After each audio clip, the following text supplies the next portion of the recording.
তো বন্ধুরা দেখতে পাচ্ছ আমরা এখন আছি আঁকুটার নদী ব্রিজ। এখানে আমি আর ভাই এসেছি, জিতু ভাই। এটা হচ্ছে মুকুটমণিপুর থেকে নদীর সব থেকে বড় গেট, যেটা তোমরা চলে আসো এখন যদি দেখবে।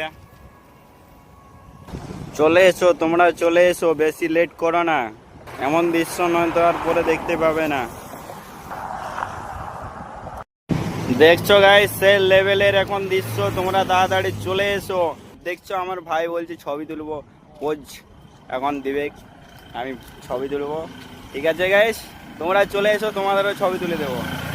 আমাদের ফটো তোলা হয়ে গেছে, আমি বেশি তুলিনি, ভাইকে তুলে দিলাম। তো চলো আমরা এখন ঘর যাব, তারপরে আবার মনে হয় আজকে যাওয়ার টার্গেট আছে আমাদের মুকুটমণিপুর। তো দেখা যাক আজকে যদি জল এখন টিপিক টাপাক জল পড়ছে, যদি জলটা না পড়ে তাহলে যাব, তারা ভিজে যাবো গাইস। ঠিক আছে, বাই বাই গাইস। ভিডিওটা ভালো লাগলে লাইক কমেন্ট